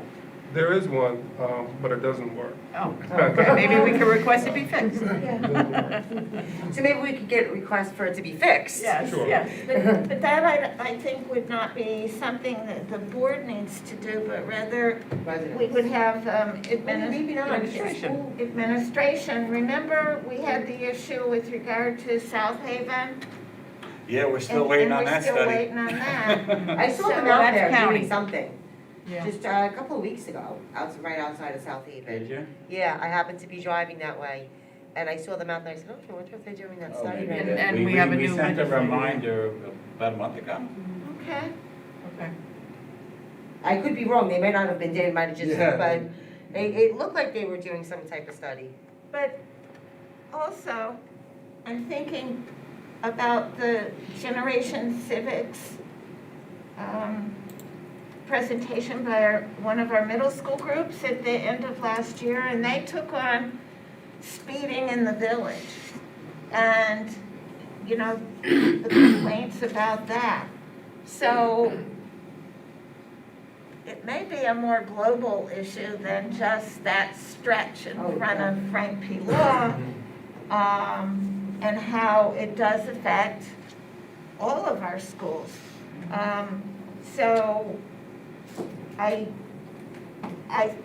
also think that the approach would be to let them know the problem and say we're expecting them to come up with a fix for it, as opposed to telling them what the fix is. So then, is because it appropriate for the board to ask administration to make those inquiries? I think So we you did asked it the, before. with the increase for the sign? For the sign that's broken Sure. and a traffic study about speeding? Yes, we can do that as well. And And request specifics to, well, I'd like to, if we're gonna do the traffic study, I would like to have it include traffic on the Creamer Street Station Road area around the middle school. 'Cause that's what the middle school was concerned about. and what's the purpose of this study? Because Well, the purpose of the study would be whether maybe signage or speed bumps or something might be appropriate. The signage like Ms. Felice just mentioned, the ones in front of Vern The Critz. purpose would be to reduce speed. Right. And to make people conscious of the fact that school they're zones. above. Of the school zones. Right. Okay, I'll look, I'm not sure how to do that, but I'll look at that. Okay. So we have And a what's- speed sign at Frank P. Long that's not working. We want to have the town take a look at Frank P. Long traffic situation and do a study with regard to speeding from the school. And you want them also to look at around the middle school. Well, I'm just raising that as an issue Sure. because I do know that it had been, What was we're asking?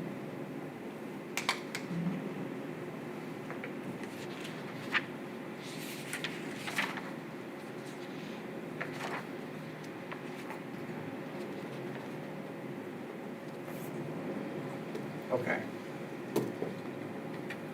Is that it for that topic? yes, thank you. Okay, and the next item is also a late entry as a result of a conversation that the board did have. Actually, Mr. Trent and Ms. Hayes asked me to place this on the agenda as regarding eco-friendly policy. So I'm going to turn that back to the board as well. Okay, and I think that we all got the benefit, and here, it's been attached for us again. Yes, I did put those emails on. Thank you for doing that, because, Can we make, well, at least my portion of that available for public content? Yeah, but not right now. No, not right now, but just, so they know what we're talking about. Sure. It looks like it is in the public. It's, account. It's It's not? Should I put it in? Oh, okay. It said public. Oh, I see. Okay, sorry about that.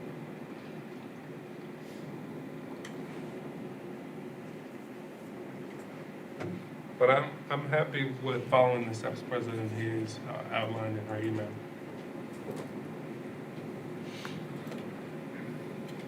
so, I think if we put one email in, we should put the whole thing in, because it was Well, sort it's of like yours. a If you're conversation. comfortable with that. I'm Yes. comfortable with So, I see exactly what you're saying.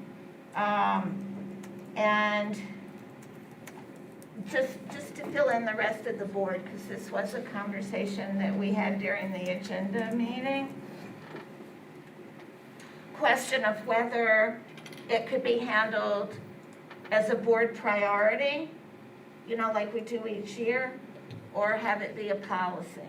And then Mr. Trent did the email and elaborated a little bit, so I could see better where he was coming from.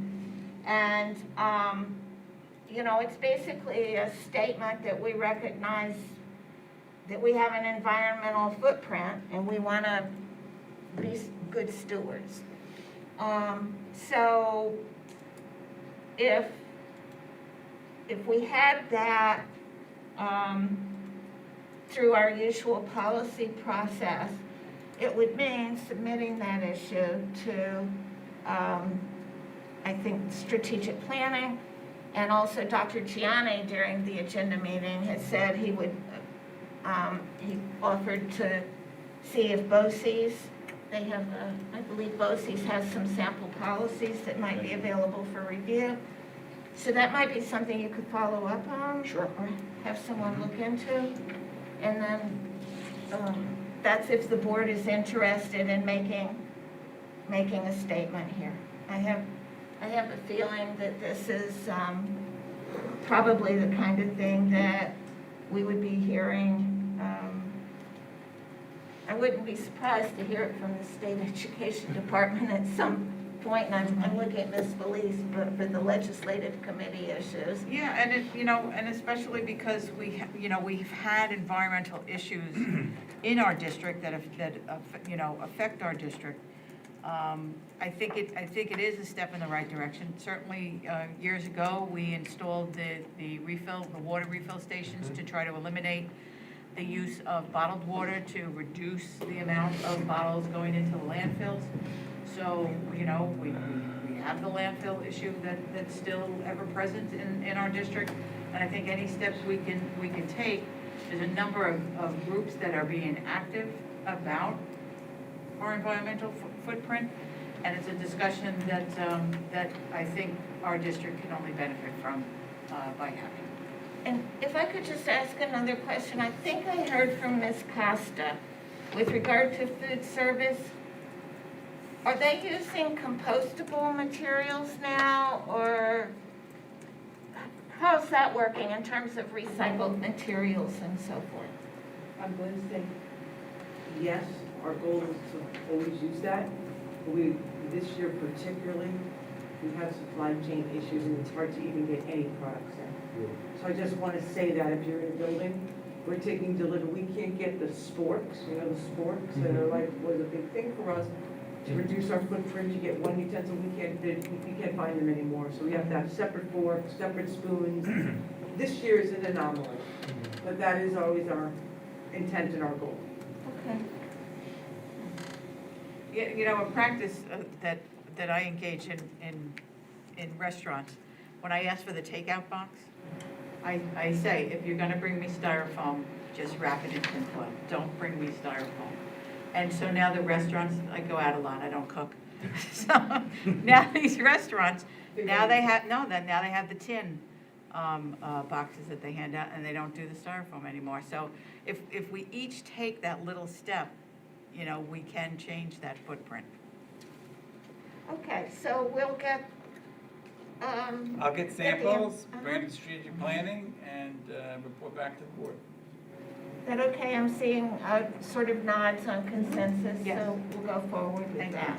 And Mr. Trent, I placed that in public content, so I if appreciate you it. refresh, you'll see it. I'm Oh, sure our okay. public can see it right now. Moving on to item for discussion number 5. Our next item is the revision and second reading of policy 7512, student physicals. This revision updates the grades. Students must have a satisfactory health exam conducted, cleans up language and formatting throughout the policy, including dental health certificates and health screenings. As always, strategic planning as well as district council has reviewed and approved these revisions. I offer this for the board's review and action this evening. So you need a motion to approve this. I do. Who wants to make, is there a motion? Ms. Aruda, second Ms. Felice. All in, Mr. Pacini left, he wasn't feeling well. Okay. He's gone. so all in favor, the 1, 2, 5, it's unanimous of all present. And our 6th item for discussion is a revision and second reading of policy 5670, records management. This revision updates policy 5670 to conform with New York State local government records, retention and deposition requirement, disposition requirements. Again, strategic planning and council has reviewed and approved these revisions, and I offer this for the board's review, second reading, and action. Is there a motion to approve this policy? Ms. Aruda, Mr. Trent, second. No questions or discussion, seeing none. All in favor, it's unanimously approved. I just realized Mr. Pacini gone, well, then this business issue is. No, I think it's still fine. Right? It should still be fine, shouldn't it? It was 4-2. Each. Oh, yeah. yeah, there's 3. Yeah. Yeah, I was counting that before, I think we're still. And it has to be done tonight? I think he'll come for, if you call him, he'll probably come for the vote. 1, 2, 3, 4, 5. Yeah, we still, that's. We have a quorum. That's Yeah, here. there's a quorum, but you don't have the Quorum is not what I'm majority. worried about. You need the majority. Oh, You still do? Oh. No, you don't. Yeah. So it's the 3 to 2. Why, that's a majority of those voting, You because you have need a 4, quorum. you need 4 yes. No, you don't. You do, because it's of the overall. It's Even based though we're on the one short, conversation we had in executive session. No, I understand. So why would you oh, need? hold on. We Because need the a majority is majority 7. of 6. No, Which would majority is I'm sorry. those present and voting. No. It's, No, No. that's right, it would take No, 4. you need He's 4. right, the arithmetic The works that majority is way. 7. So then that wouldn't work for any of for any of each, No, no, you, no, it would. if he's not present, though, I'm saying. No, I mean. but Yeah, you have a quorum to vote, question is, do you have support for the vote? Oh, right, these were removed, okay, right. Yeah, but it's a question of council for a majority, isn't it? Right, Once a right. quorum is present, then isn't it those voting and present, the No. majority? It's not. So why not? It's the majority of the total board, which is 4 votes. The majority of the total board. Yes. Which it would be 4 votes. Yes. And that is correct because that's based on 7. Okay, So, stand corrected. Is someone giving a call to Can we Mr. take Puccini? can we take a 5-minute break? yeah, let's take a break. 2-minute break? It's 5 after 10. I'm against taking a break. You're against it? I'm against taking a break. Yeah, it's 5 after 10. We all knew what was on the agenda. A request could have been made to take it out of order. Or you could have stayed on the meeting. Anyway, I mean, take it, you have the votes, but I'm just saying, I stand in opposition of taking a break. Well, let's do G1 and G and H. To have that done. And did you text him? I texted him, but I don't know if he's gonna look at his phone. He said he wasn't feeling well. But I would make the phone call.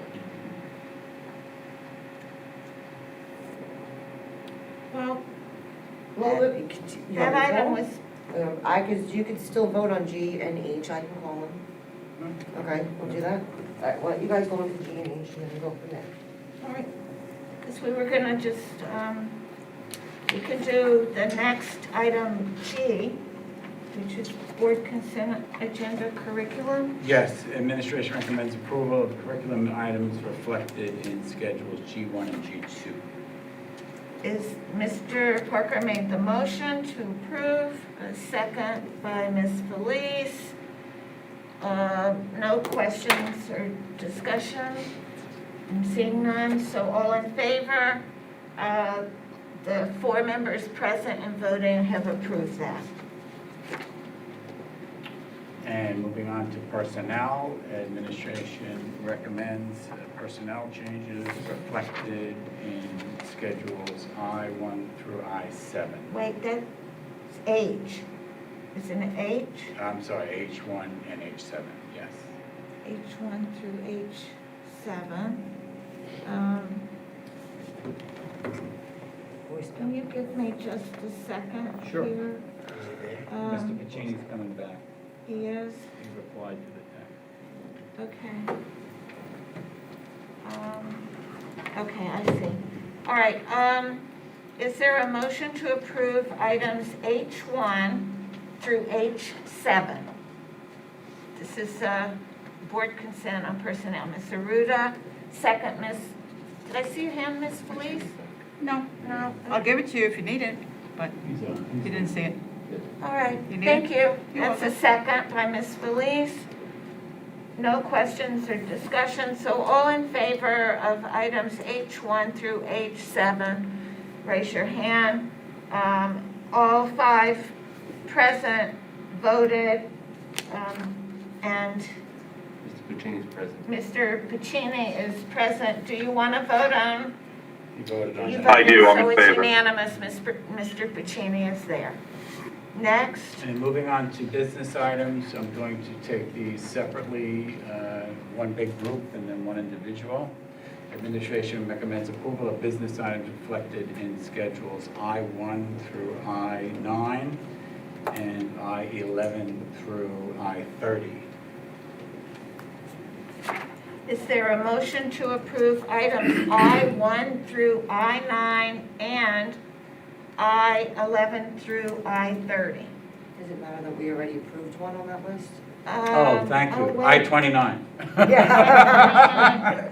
I-29. There we go. Yeah, we So did 30. we like that one so much, we're doing it. That's right. Okay, so this will be through, the motion then, I-1 through I1 through I-9 I9, and I-11. I11 through I29. And do we have the motion made by anybody? Yeah. Mr. Trent, and second by Ms. Aruda. No questions or discussion, so all in favor of these, raise your hand. It's unanimous, including Mr. Pacini. And administration recommends approval of personnel changes reflected in I-10. Is there a motion to approve personnel item I-10? I'll make a motion. Ms. Aruda made the motion, Mr. Pacini, second. Questions or discussion? Seeing none, all in favor? Okay, I've got 4 in favor. Any opposed? 2 opposed. The motion carries. And thank you, that's all the items I have. This is- Okay. So now we are up to closing remarks. Ms. Johnson, I'll start with you again. I have none. Okay. Ms. Aruda? Good luck to the football team this weekend. And that's really all. Mr. Parker? No? Ms. Felice? No further remarks, thank you. Mr. Parker? No comment. Mr. Trent? It's your turn. Oh, boy. Okay, so my closing remark is it's now time to ask for that last motion, and I know who to look for. You got it. Mr. Trent, second, Ms. Aruda, all in favor, we're now adjourned.